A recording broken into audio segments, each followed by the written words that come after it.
Chapter 5. Everybody was quiet at breakfast the next morning. Mom said she was taking Abby shopping.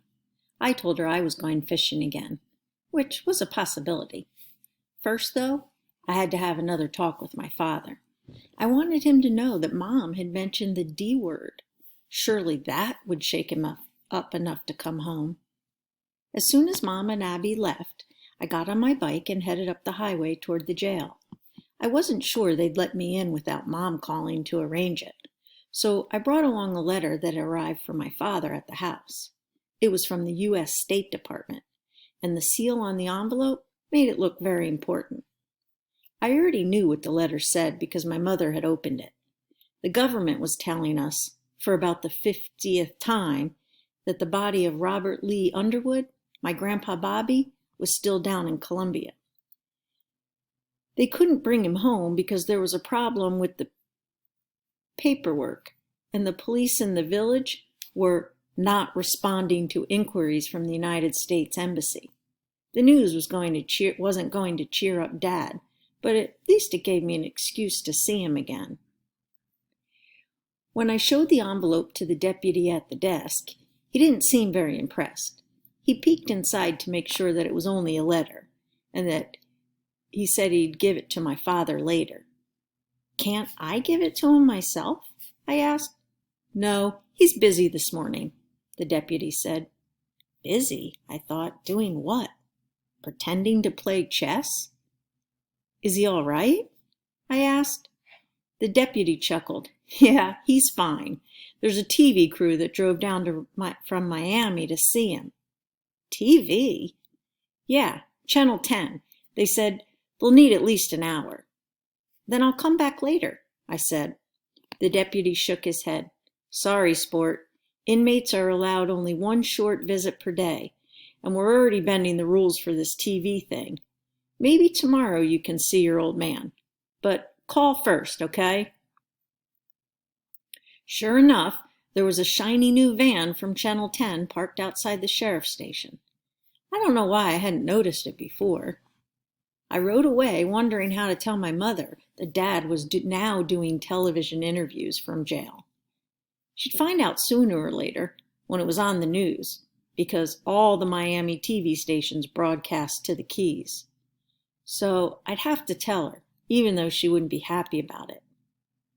Maybe Dad thought of himself as a political prisoner, but Mom thought he was being a selfish jerk. Lace Peking was actually awake and semi-alert when I stopped at the trailer. Shelley wasn't there, which was sort of a relief and a disappointment at the same time. She made me real nervous, but she also kept Lace Peking from acting up. Well, looky who's here, he said with a wormy smile. He was lounging on the front stoop, sucking on a cigarette. His hair was wet and tangly, and his shirt was damp. I couldn't tell whether he'd taken a shower or sprayed himself down with a garden hose. So, how's the jailbird? He asked. Oh, that's real funny. I didn't appreciate him talking that way about Dad. It was different when Abby did it, because she was family. Lace Peking was just a lazy lump who didn't know anything about my father. Well, what'd he say? Lace Peking asked. Can he come up with some money or not? I said, we don't have any money, but he'll give you his flat skiff. It's worth $12,000. Lace Peking squinted one bloodshot eye. Says who? Come see her for yourself. It's on a trailer behind our house. I told him what kind of boat it was, and that the engine had fewer than 100 hours on it. Seriously? He said. My father doesn't lie. And it's free and clear, this boat. The bank doesn't own a piece? Dad paid off the loan last year, I said. Lace Peking scratched his chin, which was raw and peeling. Where's your house at? He asked. I gave him directions. It nearly broke my heart to think of a loser like that taking our skiff and selling it for cash. But what else could we do? Lace Peking flicked his cigarette butt under the trailer and pulled himself upright. Let's go have a look, he said, which caught me by surprise. "It's a long way to walk," I said. "Who's walking, boy?" He laughed and pointed at my bike. "Hop on the handlebars." And that's what we did. It'd been a while since Lace Peking had pedaled a bike, and he was wheezing by the time we got to the house. He seemed shocked that there was no beer in the refrigerator, but he settled for a Diet Coke. We went out back to see Dad's skiff, and Lace Peking made up his mind right away. It was a cool-looking boat. "We definitely got a deal," he said. "I'll be back with Shelley in the Jeep to pick it up. Say tomorrow around noon?" "Hold on," I said. "It's not free." Lace Peking sniffled. "Chill out, Junior. I know that." "My dad wants you to sign a statement, telling what you saw when you worked on the Coral Queen. You know, about Mr. Muleman making them empty the dirty holding tank into the water." "Sure. No sweat," Lace Peking said. "And anything else illegal you know about, like if they're dumping garbage or oil too. You need to write it all down." "You bet." He was walking back and forth, admiring the skiff from different angles. "Now, the trailer's included, right?" "Yes, sir," I said. "Could you please bring the statement when you come get the boat?" Lace Peking made a face and looked down at me. "You want it tomorrow? Seriously?" "Yes, sir. And Dad says it's got to be signed and witnessed," I told him. "That's the deal." "Geez, you're quite the young hard-ass, ain't you?" "No, sir," I said. "My father's in jail and I want to help him out. That's all." On the way back to the trailer court, we passed Jasper Muleman Jr. and Bull pushing a wheelbarrow down the bike path. Balanced upside down in the wheelbarrow was the mud-splattered outboard motor from the John boat that had sunk in Snake Creek. The engine's propeller was dented and caked with greenish crud.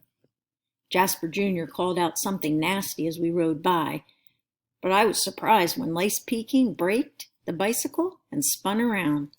I told him to forget it, just keep going. But he was mad. He pedaled straight up to Jasper Jr. and Bull, blocking their path. "What was that you just said, boy?" Lace Peking demanded. "I wasn't talking to you," Jasper Jr. mumbled. "He was talking to me, honest," I said to Lace Peking. I didn't want any trouble right there on the main highway, where everybody could see us. But Lace Peking didn't let up.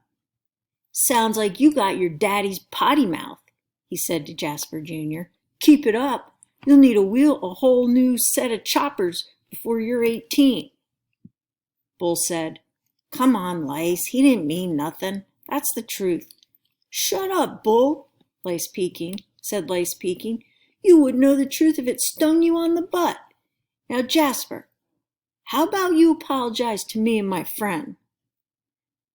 I could have gone my whole entire life without Lace Peking calling me his friend. On the inside, I was cringing. Jasper Jr. shot me a vicious glare. Then he turned sulky and looked down at his feet. "I'm waiting, boy," said Lace Peking. "I'll apologize to you," Jasper Jr. said finally, "but not to him." He jerked his grimy chin toward me. Bull blurted, "Underwood's old man sunk Jasper's pappy's boat." "Like I care," Lace Peking said. He placed one boot on the rim of the wheelbarrow and gave a push. It turned over sideways, toppling the outboard motor with a crunch onto the hard asphalt. A gush of oil, gray fluid, spilled from the cracked cowling. Bull groaned. Jasper Jr.'s jaw fell open.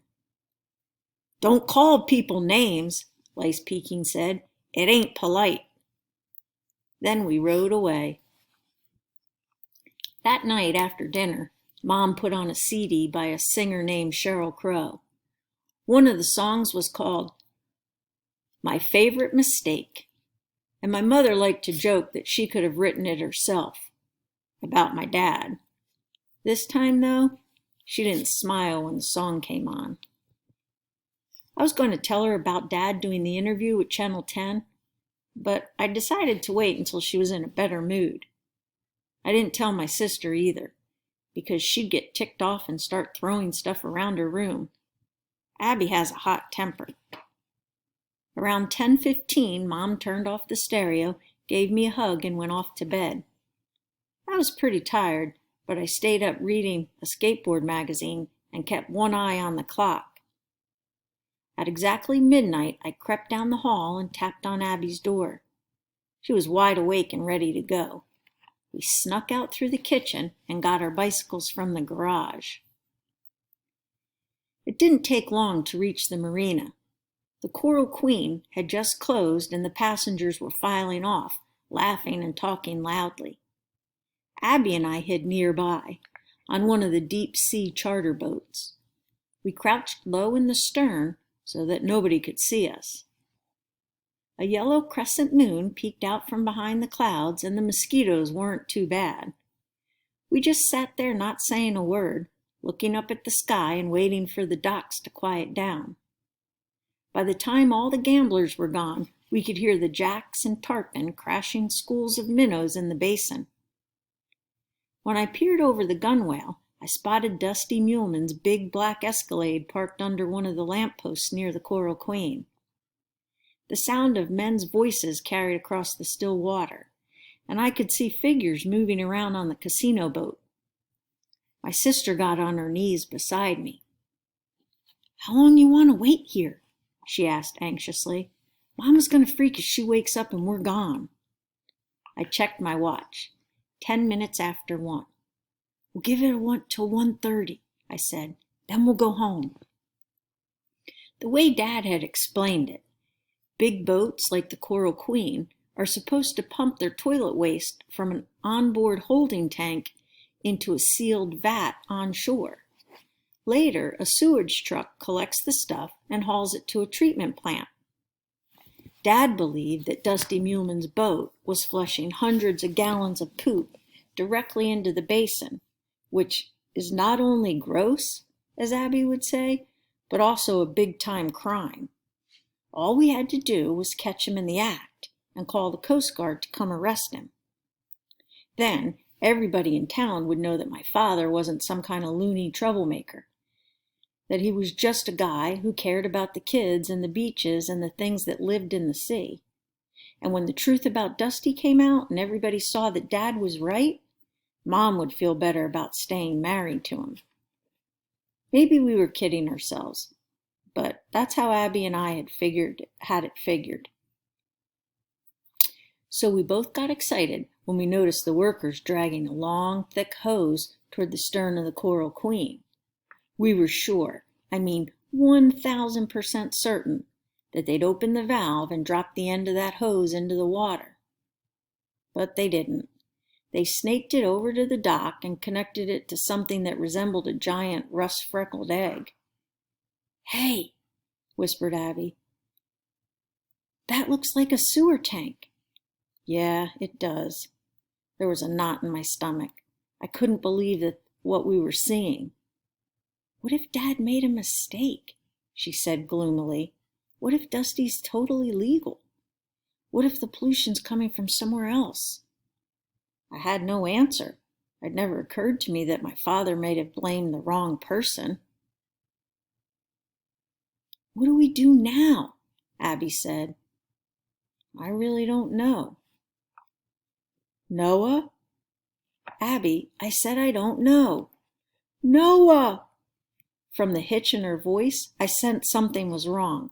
I turned and saw, in the pale glow of the marina lights, a thick, greasy arm around my little sister's neck.